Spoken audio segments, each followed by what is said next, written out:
This is the Average to Savage podcast with Paul Garino. Everyone and anyone, athletes, celebs, and much more. What's up, everyone? Back for episode 7 of Average Savage podcast with Eva Magdalenski. Eva, what's up? Hi, thanks for having me. Yeah, for sure. I'm happy to have you. Let's just jump right into it. And could you tell me a little background on yourself? Sure, I am a Colorado native. I was born here, and I started working at like a comedy club for my summer job. I was on my summer from college, and it was the Comedy Works in Denver. It was like one of the best clubs in the nation, and I was only 19, so I wasn't actually old enough to get into the club, but the person who drove all the comedians wasn't able to take him anymore, so all of a sudden they were like, okay, can you start driving all these famous comedians? So my third week on the job, I got to drive Dave Chappelle. He is like a famous comedian, one of my favorite comedians of all time, and it went really well, and I took all of his friends out to the skate park and had a really great weekend, and then Dave was like, wow, you're really great, we want to hire you, and through that, he talked to the owner of the Comedy Works, and she gave me like a full-time job working at this comedy club. And then I started driving every week like a new celebrity. It was really fun. I would like never have known the comedian, and I'd pick him up and they'd like be in my car and we'd get stuck in traffic and I'd have to make stuff to talk about. But that was how I ended up meeting a comedian named Chelsea Handler. And she had the TV show Chelsea Lately on E! So at that time when Chelsea came, I was starting my own little PR company, Comedy Works Publicity, and really new to it, but like teaching myself as I went. And Chelsea was one of my first clients, so it really empowered me that she trusted me and hired me to do her PR, and I worked really hard, and she started to really blow up. So when her second book, Are You There Vodka, came out, she like brought me on tour with her, and I got to go to all these big like Fallon and all these national shows, and then eventually Chelsea talked me into moving to LA to work for her full time on the TV show Chelsea Lately. So it was really, really exciting because I was kind of with her before she was famous, and then she started to blow up, and I became a segment producer on Chelsea Lately, and then we shot this TV show After Lately, which is all about like the behind the scenes of Chelsea.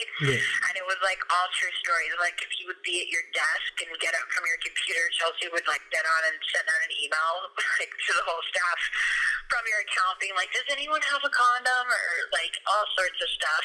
So I have all these like crazy experiences that happened working for her. Like she dated 50 Cent, and he came on tour with us, and it was all really fun. And I actually got to write a book in Chelsea's book, Lies That Chelsea Handler Told Me, or write a chapter, in Chelsea's book, Lies That Chelsea Handler Told Me. So you can check that out. It's like at your local library, on Amazon, iTunes, all that. Libraries? Through kind of working at Chelsea, I done that, and I learned the TV world, and it was fun, and I got, just this calling. I really wanted to get into DJing. So I was working at the show, and randomly we got this call, like I put it out there. I was like, I really want to, I love music. I love underground hip-hop. I want to DJ. So we got this random call one day at the show, and they were like, this is Scratch DJ Academy. And I'm like, what? So Scratch DJ Academy was founded by Jam Master Jay from NDMC.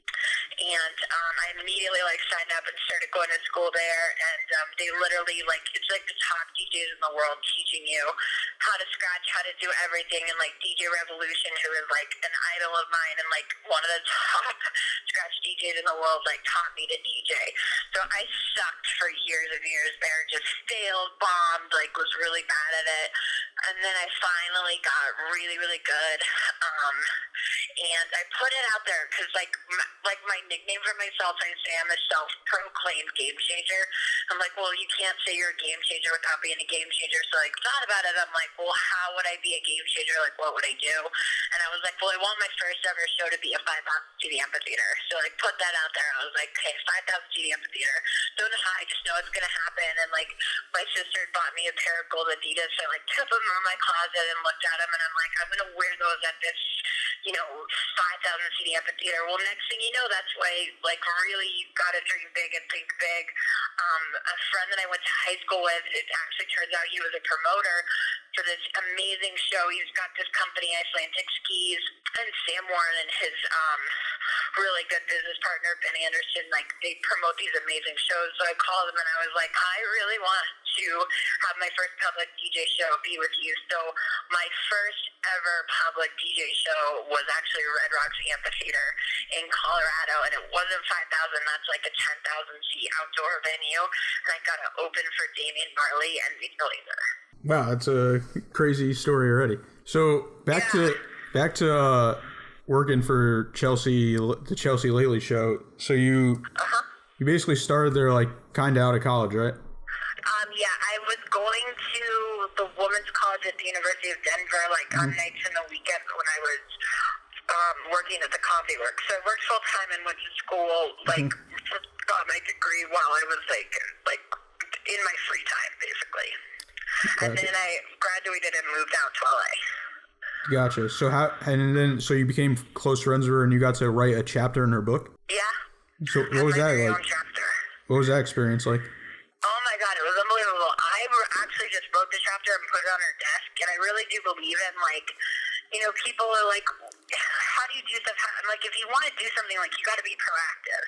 Yeah. So, like, I took the initiative to write it, and, like, she really helped me by having another comedian, Sarah Colonna, who, like, went in and made my chapter funnier, because I'm not, you know, like, these are professional comedians, they know what they're doing. But it was amazing. Like, you know, it really is, like, if you read the chapter, it really is, like, all true stories, and, like, she had this one time, she had these two friends of hers, Brian and these guys are like this gay couple, the most amazing gay couple you've ever met. Well, she emailed them from my computer and was like, hey guys, I don't know where to go, I don't know who to turn to, I'm looking to come out of the closet, can you help me? And, like, I got this email reply that was, like, the nicest email you've ever, like, it was like, dear Eva, we completely understand, we've been there, you know, please come over, Brian's offered to cook dinner, and I, like, get this email, and I'm like, oh my God, I was like, no, I was like ran into Chelsea's office, I'm like, you have to tell them this is a joke, so I immediately, like, panically reply, and I'm like, no, like, you don't understand, Chelsea said that, and then they, like, reply, they're like, look, we've been there, it's okay, we know you're having second thoughts, so, like, to this day, they still think I'm a closet lesbian, and then she, like, emailed her sister from my account, and was like, dear Chelsea, I don't know where to go, I don't know who to turn to, Chelsea hit me today. Right now it's a slap, I'm afraid it could escalate to a punch. Please help me. And, like, her sister replied and was like, you had me at slap, you lost me at escalate to a punch. Nice try, Chelsea. So when I got that email from her sister, I'm, like, looking around and I'm like, oh my God. And, like, all the other girls in the office are like, oh yeah, you didn't know, like, Chelsea sends out emails. She likes to play pranks on her employees. Yes. So how long did you work there? I was with her for like almost 9 years. Gotcha. And you started like basically from the bottom, right? Yeah. And I really didn't have any idea what I was doing, you know, like how to book a private jet or anything like that. And it was a really exciting time because we would shoot the show Monday through Friday. And then we'd get on a private jet, go to a city Friday night, do an in-store signing, do like a 5,000-seat amphitheater show, do another in-store signing, do a second show, then do another signing, like, or a venue signing, I shouldn't say in-store, but venue signing, and then get on a plane and go to the next city, do that again on Saturday, do it again on Sunday, and then got back and shoot the show. And we did 4 tours, so it was an intense period. And we actually had cameras following us on the Chelsea Bang Bang tour for like a documentary, so there was always like a camera guy recording everything. Yeah. I was just talking to someone about that yesterday on a podcast, about cameras following them around and how it was weird. I just got so used to it, like I would even hate to see some of that footage, because I'm like, I just didn't even, you just become so numb to it. Yeah. So while you were working there, you were also doing a project with Richard Simmons, right? Yes, I went through a breakup, and I went and I was like, I'm gonna go, you know, like I had a breakup, I'm like, I'm gonna go work out. So Richard has a studio in LA called Slimmins, And I went there, and I am like the most positive person you'll ever meet, and Richard's really positive, so we like met, and it was over. We just like fell in love with each other. So Richard actually put me in his TV infomercial, and I had to like, go work out 6 days a week at 5 a.m. for an hour, and like they'd give me my little Richard Simmons food. But I followed the program like to a T, and like ended up, like just getting in really amazing shape after 3 months. And so we had this like big Christmas party for my ex-boyfriend was going to be, and Richard came to the party as my date. Oh my with my God. new, like, fit body. He wore this, like, it was like shorts and like a tank top with like sequin martini glass on it, and he was a really good date. So he's a But it crazy would guy. be so fun, like, working out with him. He'd be, like, yelling at you. He'd be like, there's a cookie on the floor. Pick it up. Like, he was really fun. So I love Richard. he's a crazy guy, huh? Well, yeah, and not only that, I mean, he's a fun guy, like, Yeah. and you think about him, like, he's like the one person where, like, your young niece or your, like, great-grandmother knows him and loves him. Like, I felt so happy and fortunate to have had that experience with him, because he just made such a difference in so many people's lives, and like, for him to have the fame that he did and keep it like he has is, like, it's really impressive. Yeah, for sure. He's definitely a pop culture icon. Yeah. And so what inspired you to get into DJing and like pretty much leave your career? Wu-Tang. I love like hip hop. I really do love underground hip hop, and it's something about like going to shows and all that, and I just feel like music is so fun. And like when it comes to DJing, I really like scratching, and like they have battles and all that kind of stuff, and that's like really where I just felt like this is so fun, and you can compete, and like you gotta practice, and I just feel like it's a really fun like avenue to work in with music, and I love DJing, so I've really like, and I got to travel a lot with it, so that's the part that's just kind of been, it was like a different scene for me, and I like that. Yeah. So what happened? You just were like, I'm quitting my job and I'm becoming a DJ. No, I started. Chelsea was super supportive. Yeah. She actually made me the DJ on the show, Chelsea Lately. Yeah. And then so I stayed like as a segment producer, and then I would DJ like when the show came on. Gotcha. And so I kind of kept both. Oh, it's dope. And then like you'd find new music and whatnot, and it would cross promote because the musicians would come on the show, and there's like that whole media world where like I just love coming up with ideas too for segments with DJs, and like TV and DJing does really like go hand in hand, and I think comedy and music go hand in hand. So I just kind of switched, and like Chelsea bought my mixer, did all sorts of stuff, and she really has taken this impressive route because she really wants to get into politics. So when the show ended, I just decided to DJ full time. Gotcha. And who's like your favorite DJs? I love Diplo. Diplo? Love Diplo. Diplo and Alice in Wonderland, and then DJ Revolution and DJ Happa too. I don't know who Alice in Wonderland is. I gotta check her out. She's really good. She's Australian. She plays like a lot of the big events and Coachella and stuff. But I really like DJing big shows. Like that's really fun to me. I just did a wedding on Saturday. It was so fun. I didn't know it was like I have a rule with weddings where I'll do them for like my friends and family. So it was my dad's best friend's daughter got married, and I DJ'd their wedding on Saturday, and I had way too much fun. I'm like crying the whole reception, like it's just fun. It was really fun to have the dance floor of all your friends and everyone you know. So the weddings are fun when you know people.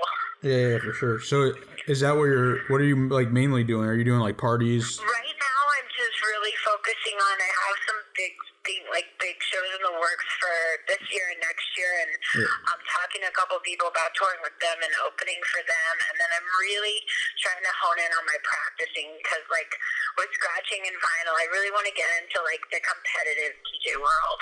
Yeah, do you have it set up at your house? BNC is like the world championship of DJing, and then Red Bull Freestyle is like, but you got to really be like, I really am like honing in on my set and just kind of really getting some original stuff together, but it's all about practice.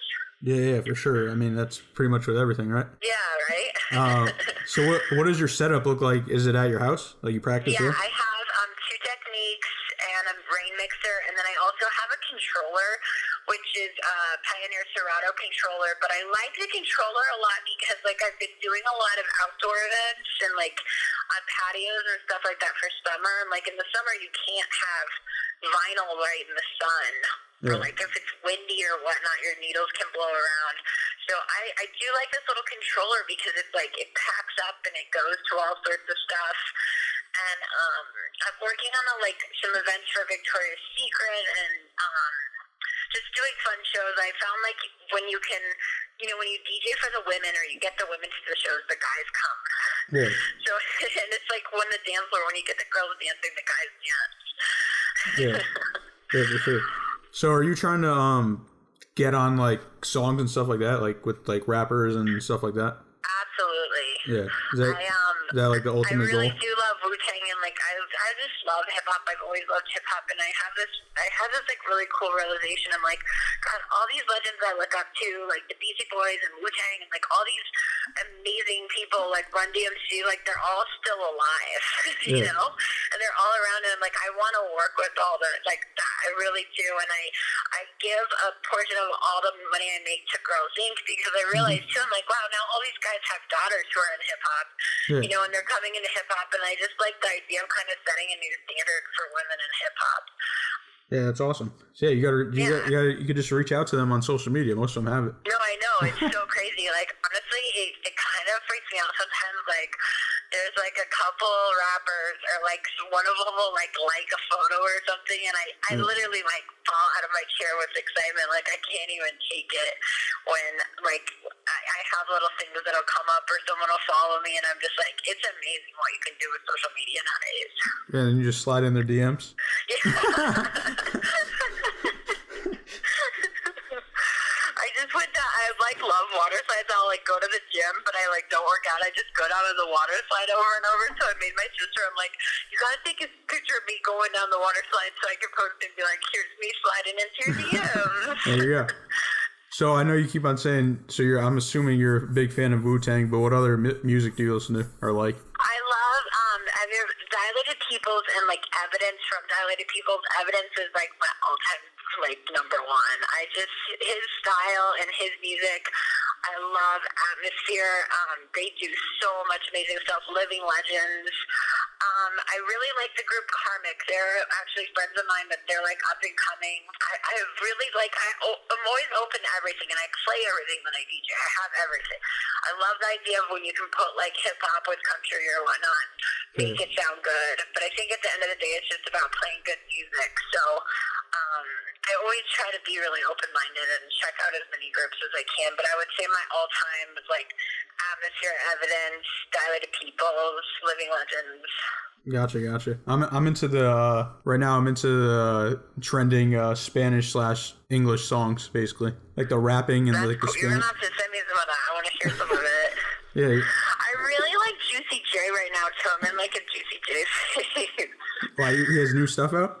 Huh? He has new stuff out? No, like there's a couple tracks I just found that I had that I really like. Like.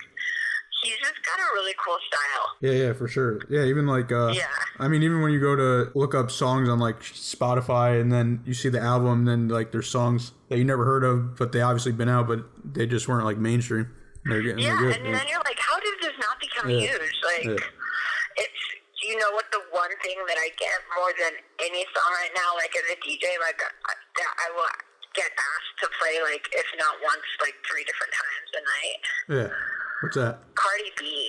Oh yeah, she's on fire right now. Yeah, everybody. Like, it's actually really, it's like cool to me. Like, I can always count on the Cardi B request. Yeah, it's actually one of the songs I'm talking about. She has one with Sky Ozuna. It's like Spanish and English. Yeah. But I like a lot of her stuff too. I like her style. But I like that that's consistent. I always get a Cardi B request. Yeah, when you're at like one of these events, like say it's a wedding or a party, and somebody goes up to you and asks you for a request, but you don't have it. Do you usually have like a aux cord or like Wi-Fi? I have a system that I can play anything.